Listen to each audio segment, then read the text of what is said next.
जय हिंद दोस्तों, आज हम पढ़ेंगे मौलविदी क्लास 5 सूचना का अधिकार अधिनियम 2005। उसी के जिसे हम 4 क्लास कर चुके हैं उसके आगे हम कंटिन्यू कर रहे हैं सेक्शन 18 या धारा 18 आयोगों की शक्ति संबंधित अध्याय कौन सा है? तो अध्याय 18। शक्ति में क्या है?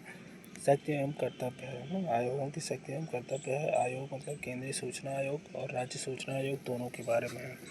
अगर पूछे आयोगों की शक्ति एवं कर्तव्य किस में है तो धारा 18 में है। राज्य सूचना आयोग और केंद्र सूचना आयोग दोनों के बारे में है। सूचना आयोग के पास अधिकार शक्ति जांच करने का अधिकार किसके पास है? राज्य प्राधिकरण या पब्लिक इंफॉर्मेशन जन सूचना अधिकारी PIO जिसे कहते हैं, प्रथम अपीलीय अधिकारी तीनों के पास है। सरकारी प्राधिकरण भी कर सकता है और जन सूचना अधिकारी भी कर सकता है। प्रथम अपीलीय अधिकारी के खिलाफ भी जांच कर सकता है। उसके बाद हम अध्याय 19 पढ़ेंगे। अध्याय 19 में क्या है? अपील। नहीं, इम्पोर्टेंट है। PIL 30 दिन के भीतर सूचना नहीं देता है तो आवेदन निरस्त किया जाएगा ना। अगर 30 दिन के अंदर कोई सूचना आगे वो नहीं मिलता है तो समझ लो क्या हुआ? निरस्त हुआ। अब उसके लिए अपील हम कह सकते हैं प्रथम अपील आवेदन के निस्तारण के 30 दिन के भीतर डाली जाएगी। जिससे प्रथम अपील कितने दिन के भीतर? 30 दिन के भीतर। द्वितीय, इसके पास सेम विभाग और PI से बड़ा होगा ना। कहाँ डाल सकते हैं? सेम विभाग हो और उससे बड़ा हो। दूसरी अपील क्या है? जब डाली जाएगी जब प्रथम अपीलीय अधिकारी सूचना नहीं देता है तब।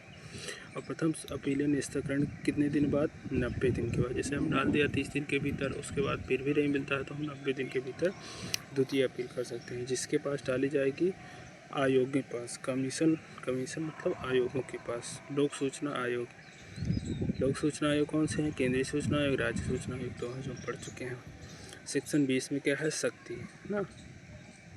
सेक्शन 18 में भी क्या था? शक्ति एवं कर्तव्य। सेक्शन 19 में क्या था?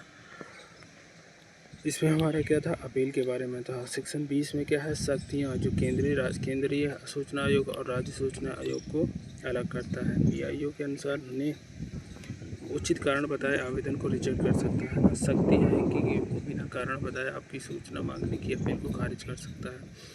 तय समय सीमा में 30 दिन सूचना नहीं दी, उसका भी कारण है। गलत तरीके से सूचना देने के लिए मना कर सकता है। जानबूझकर गलत, अधूरी या भ्रामक जानकारी देता है तब भी उसको मना कर सकता है ना। सूचना को नष्ट करता है या बाधा पहुंचाता है। ऐसे में आयोग PI पर जुर्माना लगाएगा। कितना लगाएगा? 250। अगर गलत तरीके से इन्फॉर्मेशन देता है, ट्रांजेक्शन देता है तो आयोग उससे 250 रुपये प्रतिदिन के हिसाब से लगा सकता है। कब से कब तक? आवेदन प्राप्त होने तक, सूचना दिए जाने तक। नोट है 25,000 से अधिक नहीं होगा। उसके बाद है 18। दूसरी अनुसूची में बढ़ी संगठनों को RTI प्रभावी नहीं होता है ना। अगर पूछा जाए RTI किसमें प्रभावित नहीं होता है तो दूसरी अनुसूची में जो है, अब इसमें बता दें आपको अनुसूची कितनी है? 2 अनुसूची है, ठीक ना। कुछ संस्था है जिस पर सूचना आयोग नहीं काम करता है, आप उसकी सूचना मांगोगे वो नहीं देगा। जैसे IE है ना, IB है, RAW है, AD है। तो इसको याद करें। 24 प्रकार की संस्था है जिसे सूचना के दायरे में नहीं रखा गया है। 25 क्या है? मॉनिटरिंग करना या रिपोर्टिंग करना ना। 25 मॉनिटरिंग करना है, रिपोर्ट करना। सूचना आयोग के पास यह शक्ति है कि वो RTI से संबंधित कार्यों को मॉनिटर कर सकता है और उस पर रिपोर्ट भी ले सकता है ना। रिपोर्ट कब तैयार होगी? वार्षिक तैयार होगी। 27 में क्या है? अध्याय 27 एक एक्ट के संबंध में नियम बनाने की शक्ति है समुचित सरकार के पास है, वो चाहे राज्य सरकार हो चाहे केंद्र सरकार हो। सक्षम अधिकारी क्या है? सेक्शन 28 सक्षम अधिकारी के लिए मॉनिटरिंग नियम बनाने की शक्ति है। सेक्शन 20 में क्या है? RTI से संबंधित कठिनाइयों को दूर करने के लिए जिम्मेदारी केंद्र सरकार के पास है। तो ये हमारे हो गया सूचना का अधिकार अधिनियम 2005, जिसमें कुल 31 धाराएँ हैं और सारी हम के बारे में हम पढ़ चुके हैं। और 6 अध्याय हैं ना। 6 अध्याय, 31 धाराएँ और 2 अनुसूची हैं। ये कब आया? अधिनियम 2005।